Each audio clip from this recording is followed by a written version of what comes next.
I recently read a New York Times article about the science of human longevity and the work being done to extend our lives. It was really interesting to explore the debate between those who believe there will always be a limit to human lifespans and those who believe that it is possible that we could do away with aging and natural death. What do you think? Would you want to live forever? Honestly, there's a part of me that sometimes thinks it would be great to live a longer life, especially now that I'm in what is probably the second half of my life. But I also have to acknowledge that I believe that death is a necessary thing for our humanity and for life to be full and vibrant and meaningful. And in an evolutionary approach to spirituality, the necessity of death is even more important. That's what I'll be exploring today. Hi, I'm John. I'm the founder and the host of the Evo Faith Tribe, an inclusive, progressive community rooted in evolutionary spirituality.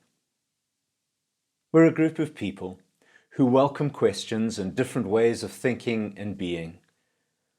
And we're committed to nurturing a spirituality that embraces science and that makes sense in the world in which we actually live. Why not check out evofaith.com and join us on this important journey? And don't forget to like this video and share it with everyone who will find it meaningful. I'd be really grateful too if you would subscribe and hit the notification button so you don't miss any videos on this channel. Thank you so much. In the Southern Hemisphere, where I live, we're moving into winter soon. Just this past weekend, I joined some friends and family to observe the Wiccan Sabbat of Samhain. This was my first time doing this. Most of us are more familiar with the popular name of Halloween, or perhaps we've heard of the Mexican Festival of the Dead. And of course, most of us are used to Halloween happening at the end of October. One of my frustrations with the church calendar is that it is completely out of sync with the seasons in the Southern Hemisphere. And that's why I enjoyed sharing in this Wiccan festival. See, the dates shift in the Southern Hemisphere to fit what is actually happening in the natural world. And so that's why we were celebrating Samhain now and not at the end of October. Samhain is a day of remembering the dead. And so as we met together, we shared a meal and had a moving and beautiful time of speaking about loved ones who have died. We shared stories and we remembered the influence they'd had on our lives. It was a truly sacred moment. But Samhain is also about engaging in a deliberate and meaningful way with our own deaths. We threw bones from the Irish stew that we ate at lunch into the fire. And as we did that, we meditated on what needs to die in our lives.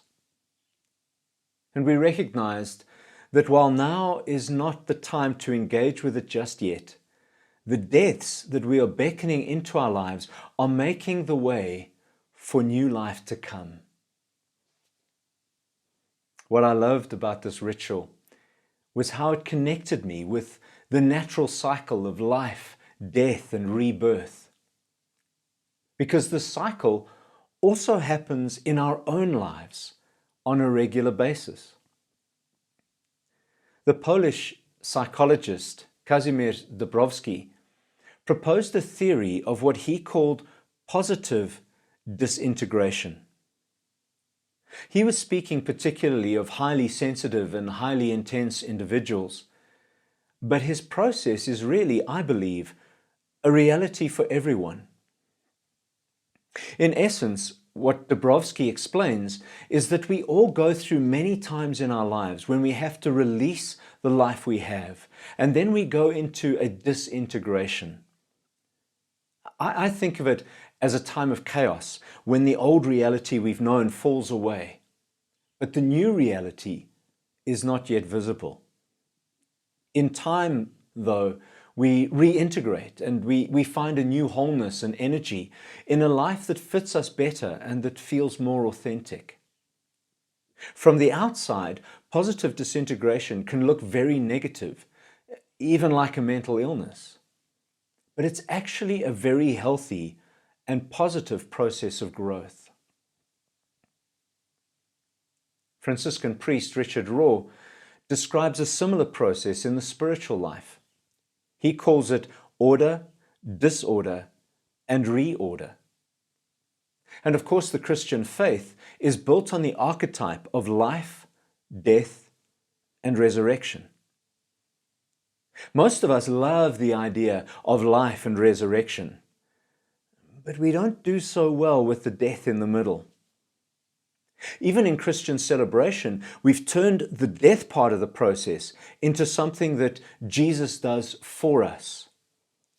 I've heard people say, He died for us so that we don't have to. That's a common understanding of the death of Christ. But we conveniently forget that Jesus called us to take up our own crosses and to lay down our lives. Unless a seed falls into the ground and dies, he said, it cannot bear fruit. Unfortunately, our culture and our distortion of the life, death, resurrection cycle has separated us from death. Most of us have a long distance between the reality of death in our lives, and so we try to avoid death, whether it's the big death of the end of our lives or the little deaths that are required for us to go through positive disintegration and be transformed. But when we deny death, we actually lose life as well. Avoiding death forces us into a stagnant space where life cannot grow and develop and change. And when things don't die, they lose their wonder, their mystery, their value, and their meaning. And so in the next few weeks, we're going to talk a bit more about befriending death as a practice of evolutionary spirituality. We'll look at what it means to make befriending death a practical part of our lives and spirituality. But for now, I invite you to consider what deaths you're avoiding in your own life. What positive disintegration is waiting to happen in you, but perhaps being stalled because you're not willing to embrace the necessary death? Or maybe you can reflect on the deaths you are currently going through. You can spend time meditating on the cycle of life and death in the world around you and make a note of where you are in that cycle in the different areas of your life. And we're not always in the same place in all areas of our lives.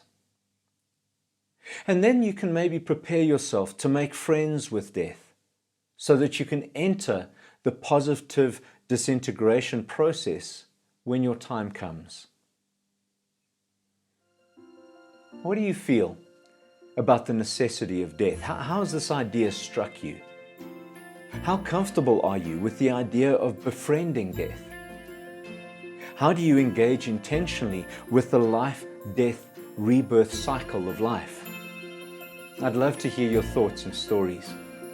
Feel free to leave your responses in the comments, and if you have any questions you'd like me to respond to in future videos, just let me know. And once again, please don't forget to like this video, share it as widely as you can. I'd be very grateful if you would subscribe and hit that notification button so that you don't miss any of the videos on this channel. And once again, I really appreciate you giving me the gift of your time and attention as you've watched this video. Thank you so much.